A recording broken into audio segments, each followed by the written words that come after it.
প্রমাণিত ষড়যন্ত্রের মধ্য দিয়ে ঢাকা ৮ আসনের ফলাফল ট্যাম্পারিং করার যে চেষ্টা চলছে সেটা আমরা কোনোভাবেই মেনে নিব না।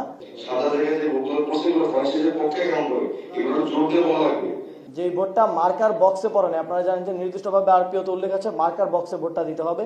ভোটটা মার্কার নামের উপরে পড়লেও হবে না, কিংবা এর বাইরে পড়লেও হবে না। আমরা দেখেছি এর বাইরে খালি যে জায়গা আছে সেখানে সিল দেওয়া হয়েছে, সেই সিলকে ধানের শীষের পক্ষে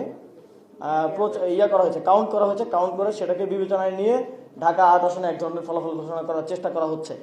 তো আমরা প্রথমে যখন রিটার্নিং কর্মকর্তার কাছ থেকে জানতে চাইলাম, তিনি বললেন যে তাকে ইসি সেক্রেটারি মৌখিকভাবে নির্দেশনা দিয়েছেন যে বক্সের বাইরের ভোটটাও ধানের শীষ বলে কাউন্ট করা যাবে। তো পরে আমরা ইসি সেক্রেটারির সাথে কথা বললাম, ইসি থেকে আমাদেরকে জানানো হলো যে তারা কোনো এ ধরনের নির্দেশনা দেন নাই, এটা প্রিজাইডিং অফিসার রিটার্নিং কর্মকর্তার সিদ্ধান্ত।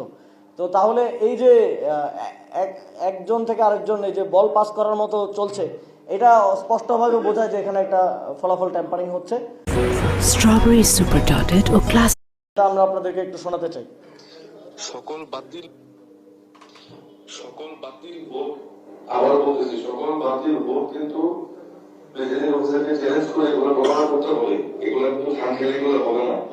প্রার্থীকে নিয়ে কিন্তু সব জায়গায় যাওয়া সম্ভব না। একটা কেন্দ্রে আসছি মিলিয়ে সব জায়গায় যাওয়া সম্ভব না, হয়তো আরো 2-1টা জায়গায় যেতে হবে।